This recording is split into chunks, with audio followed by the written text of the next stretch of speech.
Hey there. Thanks so much for tuning in to Channel Maven Podcast. I'm Heather K. Margolis today with Liz Giorgi of Soona. If you don't know Soona, go to my LinkedIn profile and check out my headshot and any of the other shots we've done recently.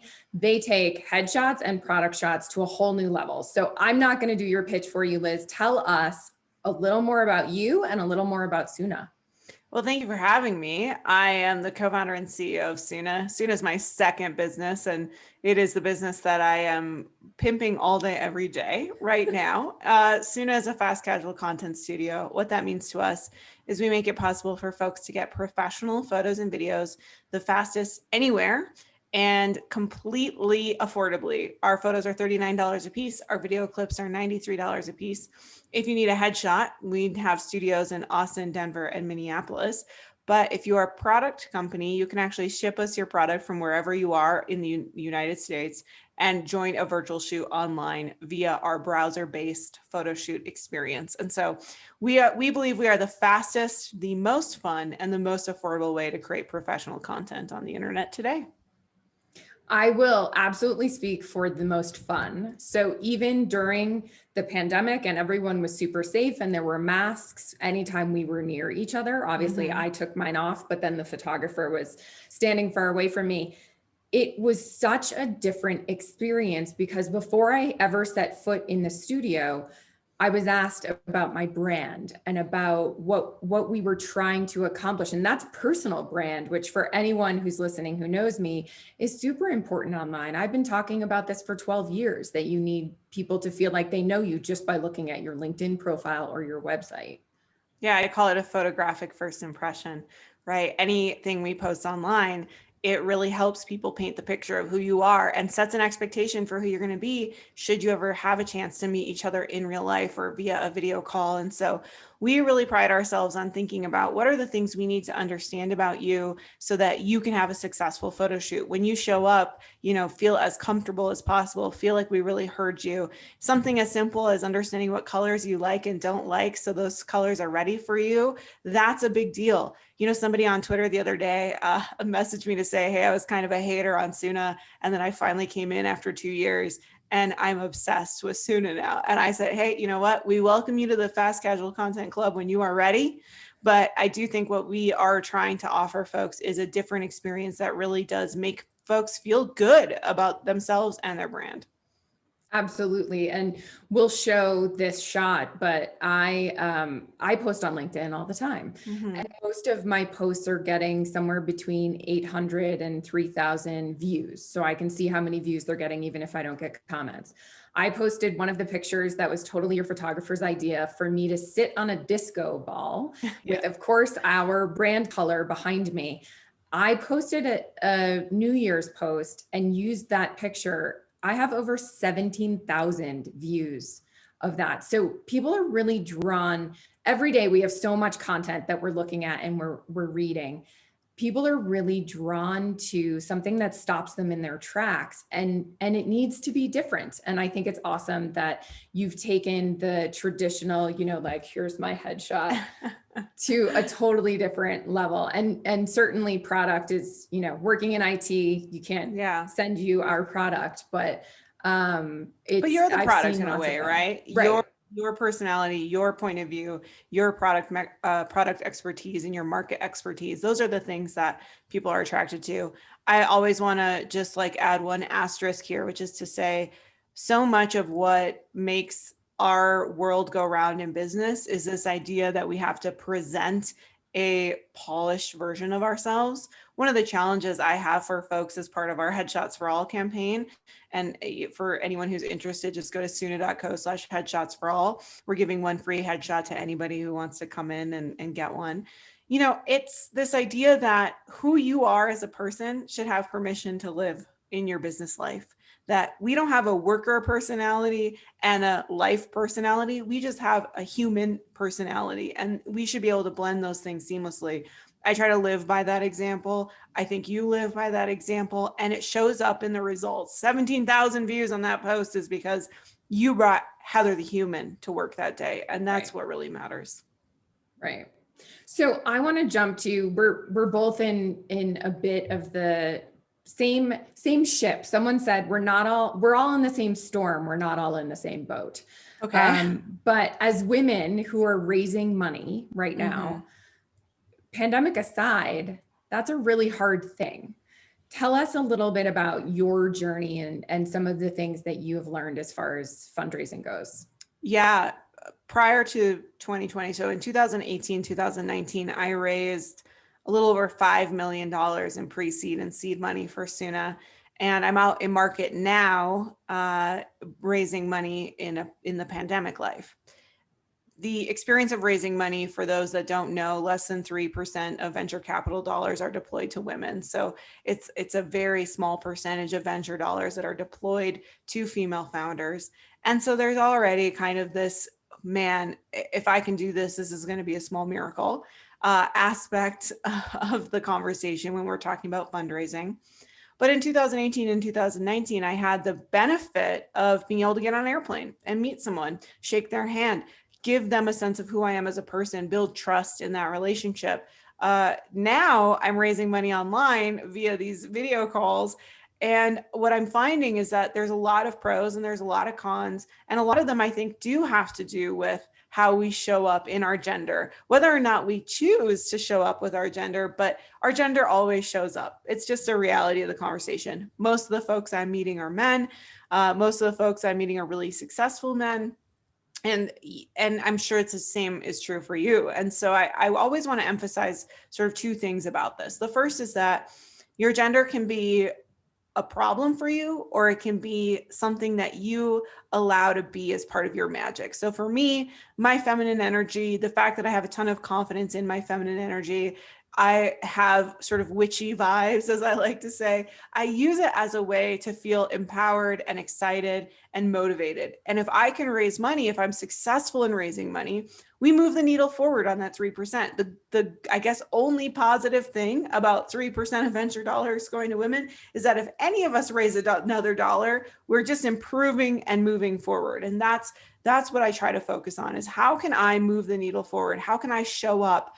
And instead of letting other people decide how my gender is going to be in the room, I choose to let my gender show up in a very specific way. And so, I'll talk about things like, I make jokes about how, something you're not going to learn about me on the internet is that I love astrology and I believe in witchcraft, and people are like, what? And they think it's a joke, but there's things that I really do say to let them in on the joke of like, listen, you don't get to decide for me how my gender shows up here. I decide for me. And that's taking your power back. That's owning who you are. That's feeling ownership of a conversation, so that if you don't do a deal with that person, that's okay. Because you showed up in integrity, you showed up in honesty. And I love that. And I think I have learned so much from you, because I did come into this having worked in an executive assistant position in VC a million years ago in my early 20s, feeling like we had no female entrepreneurs. There was one company out of our entire portfolio that was led by a woman. That as I then went to raise money, I felt like I was already starting at a bad position. Like, oh, here I am. I've never raised money before. I built Channel Maven on my own. And I don't come to the table at the same level that a man who's raising money would. And then I would get questions like, I also, PS, started raising money when I had a 2-year-old and an 11-month-old at home. So of course I felt like I was at a loss. I didn't mention it. That wasn't part of the story. And someone said to me, I see you have young kids. How is that going to play into your building a business? And then I got angry. And I think the best thing that's ever happened for me is when I get pissed off, watch out. Like, now I'm just going to do everything I can to prove you wrong. And now I've made it part of my story. I knew I could walk away from Channel Maven because I had just come back from maternity leave and they didn't need me. I knew that I could start this company because I had such a support system. But I think it is different for women, whether you have kids or not. There's this the internal beast is harder for me, I think, than what I'm seeing externally. What advice would you give to anyone raising money? Forget man or woman. It's freaking hard. Yeah. What are the things that you're doing as far as getting out there now that we're in a pandemic? Yeah, I mean, the first thing that I'll just comment on is you really got to decide that you're going to change your relationship with no. I think that's the first thing. If you're going to raise money, even if you're just going to start a business and go after customers, you're going to hear no. And hearing no for most people psychologically is a bad thing. For me, I see no as an invitation to take my time back and put my focus where it belongs. And so very early on in my entrepreneurial journey, I learned to have a positive relationship with no.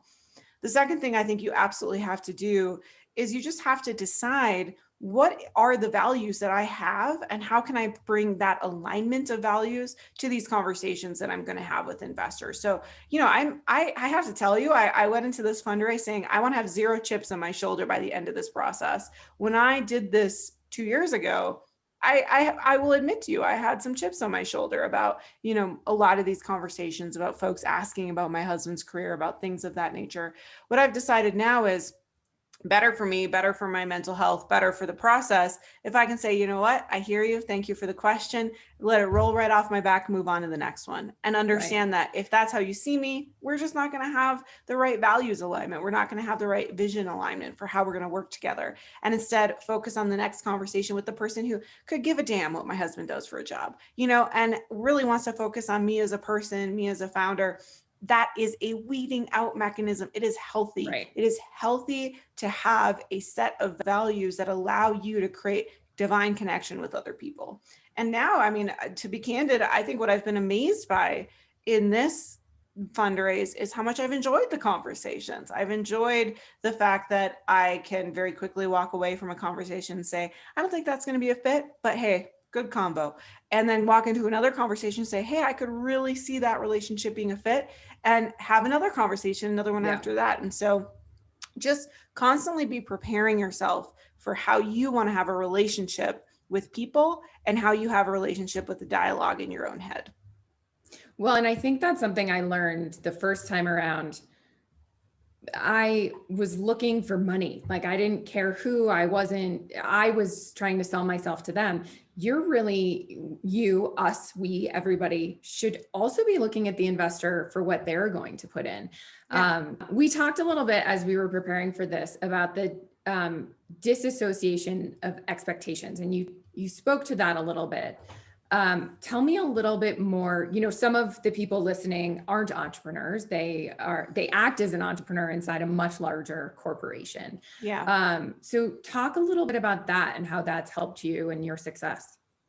Yeah, the intrapreneur orientation is an important one, right? If you can be an innovator, a dreamer, a builder inside of an organization, that to me is just that's what my brother is. I actually was just starting to write a blog post on this topic about what entrepreneurs can learn from intrapreneurs, about building consensus and building community and collaboration. Those things are so key.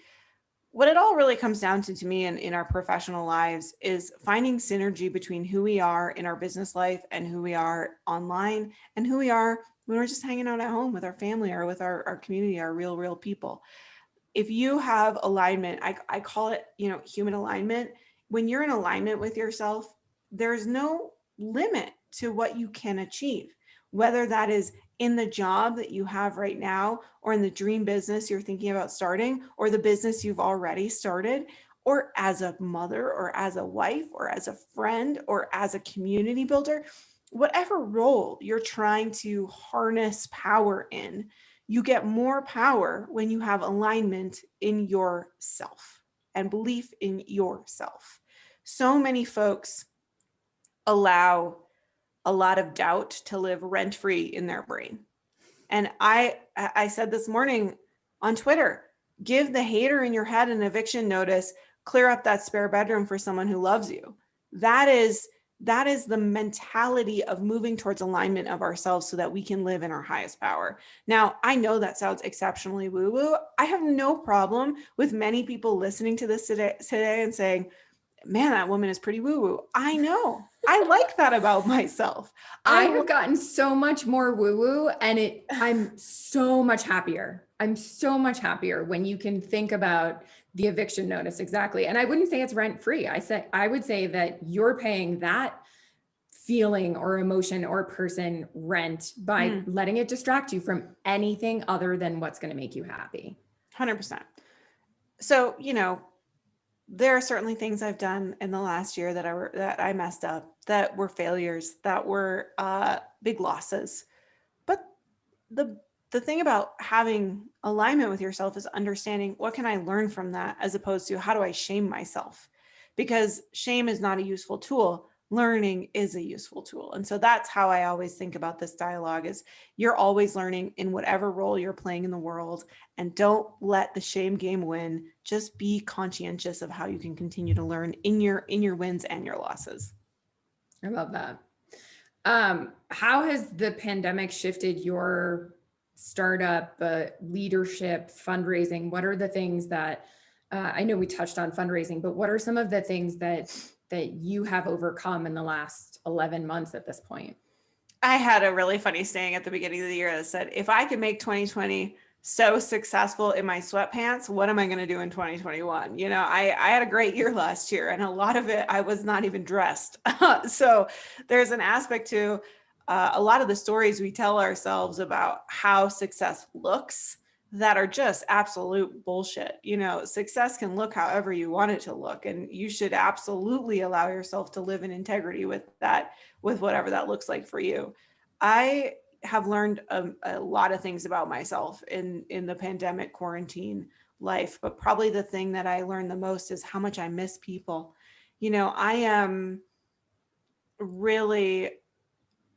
I really think I build companies because I love building teams, and I love building community, and I love hanging out with brilliant humans. And so I've had to really hone in on opportunity to find connection via these video screens. And so, I think what I've really learned is that I will be grateful when it's over. And I will be grateful for having dinner with 20 people, and I will be grateful for being able to see my family again, and I will be grateful for hanging out with my co-founder as long as I want, wherever I want.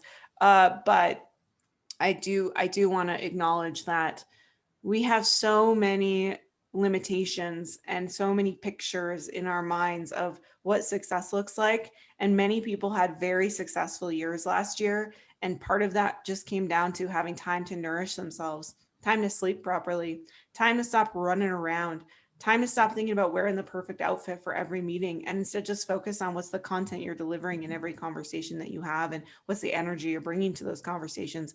And it turns out that the content and the energy are the things that win, not the rest of the nonsense that we wrap it all up in.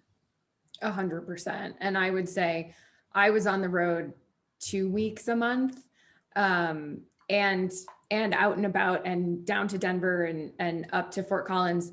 And that part I don't miss. To your point, absolutely family, without a doubt. My husband, anyone who knows me knows how out there this is. My husband wants a Sprinter van. Yeah. And I used to camp as a kid, but like owning a Sprinter van is a huge commitment. So things have definitely You never know. shifted. You might have more excitement about it once you try it. I might love it. Yeah.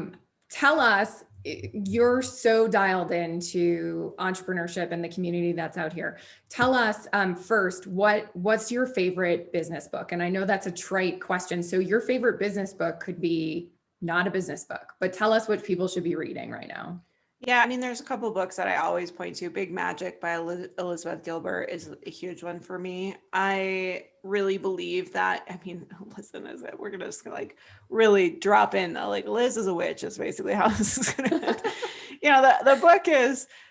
This book is so incredible to me, because what it is truly about is it's about listening to yourself and understanding what are the things in the world that are divinely your talents, that make you feel special, that make you feel empowered, that make you feel like you have something to offer. And so, yeah, Big Magic to me is about this ability to listen to your inner voice. And I think that book, it doesn't talk at all about business, but it talks about creativity, and it talks about artistry, and it talks about humanity, and it talks about all these things that really allow us to be in full integrity with who we are. I love that book.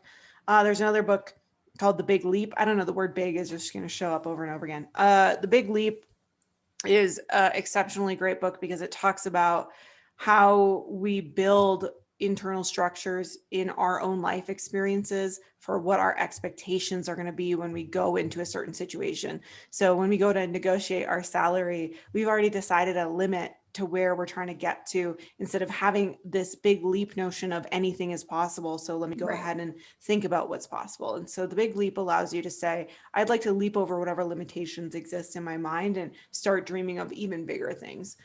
And then the final book that I probably turn to, God, it's maybe this is silly, but the book I keep reading over and over again is this book called Rejection Proof, which I need to read that one. Yeah, it's such a good book, and it's so powerful to me because it's really simple. It's just this, man's year-long journey of trying to learn to get good with rejection, have healthy relationship with rejection. But what it really has been for me is a mirror, reading this book and thinking about my own rejections and the ways that I've been rejected in my career and in my life. It's been fascinating to see how you can actually pivot your relationship to no. I received a no email from an investor a couple of days ago, and I felt so grateful for it because I was like, okay, I don't have to spend any more energy on this person. And I loved getting to know them, but thank you for my energy back. Holy shit. I mean, what an unlock to be able to say, thank you for my energy back from a no. Like, it came so naturally. I think Rejection Proof is a book everyone should read, and you should read it early and often. That's awesome. And I learned so much from you around that. I think I have a decade on you, even just in those years, starting my career so early, that's not what we were taught, or that's not what was expected. We were expected to always be perfect and always be catering. There was a hierarchy, in my mind at least, of who I needed to please and who I needed to make sure felt like I was valued. So I'm reading that for sure. You are my spirit animal. Thank you, Liz. We're so psyched that you joined us. There is so much shit going on between raising money and running a successful business and our trajectory from here. So we hope you'll come back someday and tell us how things are going. How can people reach you, and how can people reach Soona? Yeah, well, first and foremost, you need a photo of yourself or your product. Go to soona.co and use the code Liz at checkout. You'll get a free photo on me. So always, always, always do that. Second, you like this particular form of bitch magic that I live my life around, you can follow me on Twitter. You can follow me on Instagram. It's Liz Giorgi. Giorgi is Giorgi. And of course, come find me on LinkedIn. I'm always espousing some nonsense there about how to live in integrity with who you are, about not taking ourselves so damn serious in business, and just being successful and being so proud and embodied with that success so that we don't feel shame for what we do well and what we do wrong. I think that's the places to find me. I hope you will. Thank you so much, Liz. And thank you all so much for tuning in. We love having you. If you ever want to be a guest or know someone who should, please don't hesitate to reach out to Noah, Noah, at channelmavenconsulting.com. And of course, you can always find me, Heather K. Margolis, on LinkedIn, or Heather at sparkyourchannel.com.